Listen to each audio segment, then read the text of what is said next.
All right, let's talk about something huge. The ultimate dream for pretty much every Indian family, right? Owning your own home. It's that symbol of security, proof that you've made it. But what if that dream is actually a bit of a financial trap? Today, we're going to dig deep and ask a tough question. Is your home really your greatest asset, or could it be your biggest liability in disguise?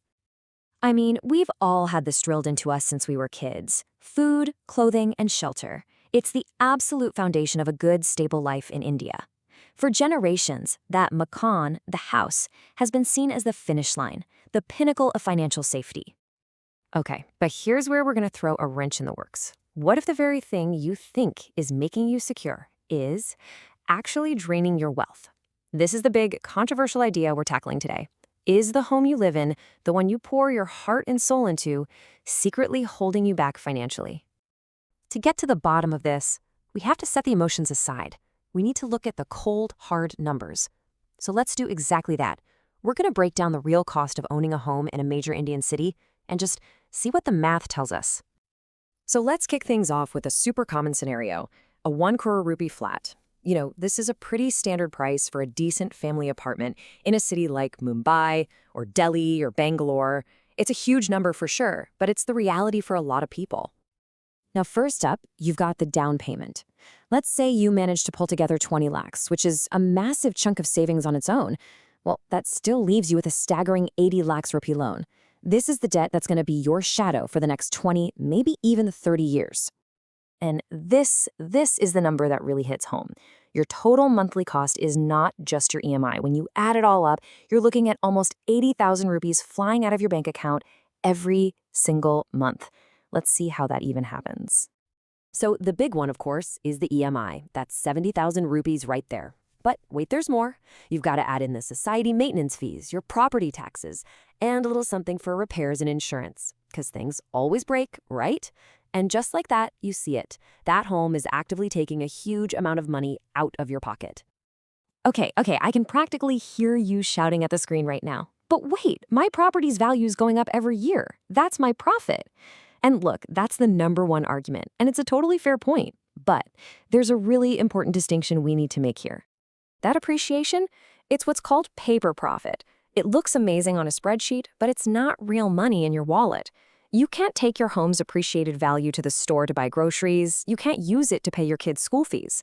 It's a theoretical gain that only becomes real if you sell the house. And if you sell, well, you still need a place to live, don't you? So this is the moment where we need to kind of flip our thinking on its head. If the home you live in isn't an asset in the way we think, then what is? It's time to learn the one golden rule that separates a true wealth-building machine from, well, a money pit. And here it is. This is the whole game, and it's incredibly simple. A true asset puts money into your pocket. A liability takes money out of your pocket. That's it. By that simple, powerful definition, the home you live in with that massive monthly outflow, it's a liability. So how do you actually make a property put money into your pocket? Well, there's a term for it that every single smart investor lives by.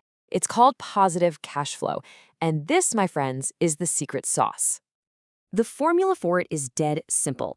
The rent you collect every month has to be more than all of your expenses combined.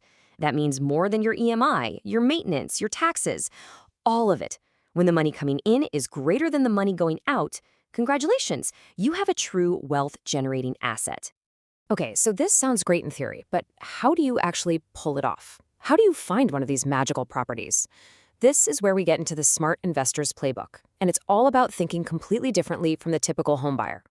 So have a look at this. An investor might figure out that a 40 lakh flat in a tier 2 city like Nagpur actually gives them a much higher rental yield than that 1 crore flat in Mumbai. See, rental yield is just the rent you earn as a percentage of the property's price. The goal isn't the fanciest address, it's the best financial return. It's about which property works hardest for you. This is why savvy investors often look at properties that are designed for income from day one. We're talking about things like smaller 1 or 2 BHKs that are super easy to rent out, or maybe a small commercial shop with a stable business in it, or even getting a place near a college that can be turned into a high-earning PG or co-living space. When you boil it all down, this entire thing comes down to one simple difference. It's all about your mindset. Are you thinking like a homeowner who's mostly making an emotional decision, or are you thinking like a landlord, an investor who's making a purely financial one? Yeah, it really is two totally different worlds. The homeowner focuses on appreciation, on how much the price might go up, and ends up living inside their single biggest expense. But the landlord, the investor, they focus on cash flow, on what they earn every month. One person buys a liability, hoping it grows in value later. The other buys a true asset that pays them right here, right now. So, the final thought I want to leave you with is this one. Take a hard look at your own property, or the one you're dreaming of buying, and ask yourself that one simple question. Is it designed to put money into my pocket or take money out? The answer? Well, it just might change the way you think about building wealth forever.